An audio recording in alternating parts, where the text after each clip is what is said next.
You're born on Komodo Island, tucked away in a hole that feels more like a sauna with no exit.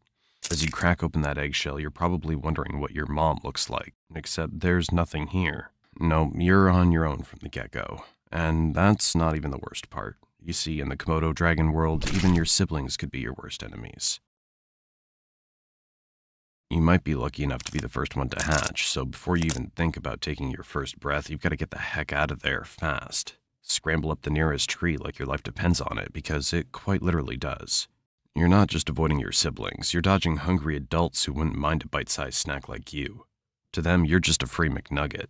So there you are, clinging to a tree branch, getting your first real look at the world. For now, just focus on surviving your first few days, because the real adventure's just beginning. For the next few months, you're on a strict no-ground diet, because down there it's a jungle in the most literal sense, where every step could be your last.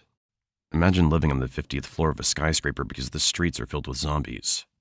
Yeah, it's kind of like that, only instead of zombies, it's your very own kin patrolling the ground, all ready to take a bite out of anything that moves.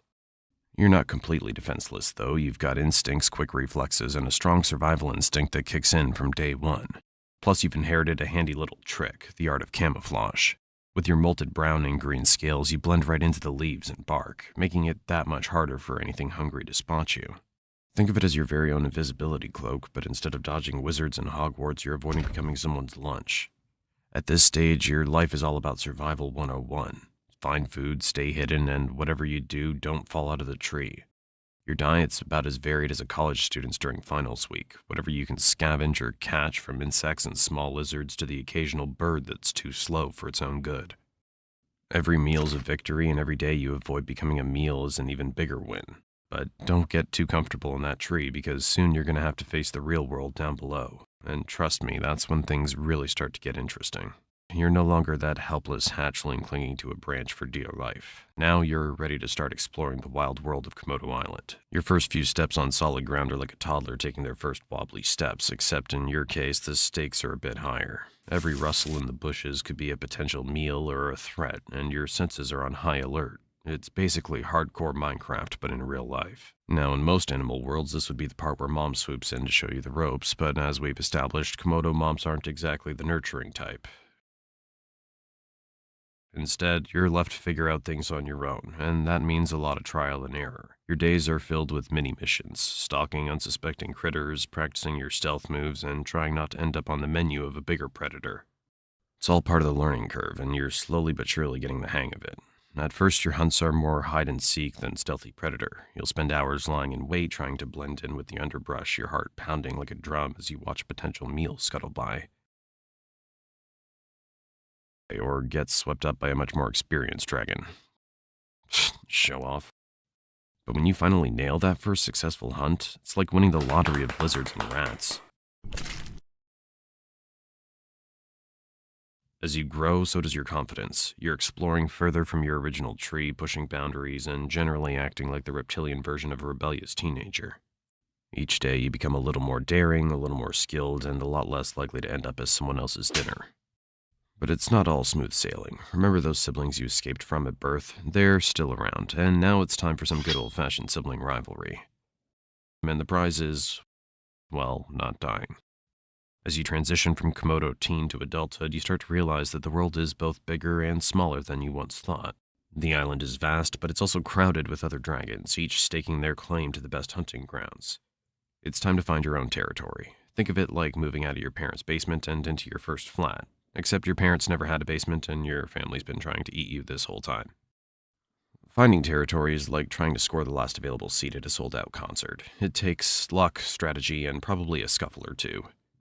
You'll roam across Komodo Island, covering miles of rugged terrain, scanning for that perfect spot. Once you find a potential territory, the real challenge begins. Making it yours. Imagine walking for hours to find the perfect spot, only to discover that it's already been taken by a dragon twice your size. Now you've got a choice. Try to negotiate, which, let's be honest, is going to end in a fight, or keep moving and hope for a less crowded patch of land. Now that you've got your territory, and congrats by the way, it's time to settle into the daily routine of a full-fledged Komodo dragon. Your schedule's a mix of hunting, patrolling, and catching up on sleep. Lots and lots of sleep.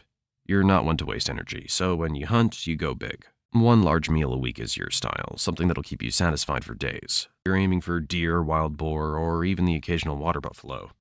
Your hunting style's all about patience and precision. You lie in wait, blending into the landscape until the perfect moment to strike. It's a high-stakes game of hide and seek, where the prize is dinner and the cost of losing is another day of hunger.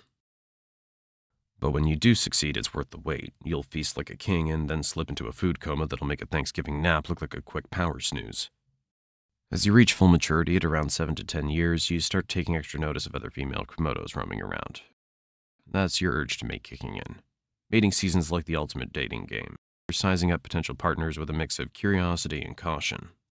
For male dragons, the competition's fierce. You've got to prove your worth to the ladies, and that means showing off your strength, size, and survival skills. If a female finds you impressive, she might just let you get close enough to mate. Just don't screw up your chance because the competition's tough and your brother might just be waiting in line.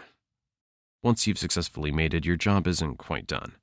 If you're a female, you'll lay your eggs in a carefully selected spot, burying them deep to protect them from predators. After that, it's back to a solitary life, leaving the next generation to fend for themselves just like you did.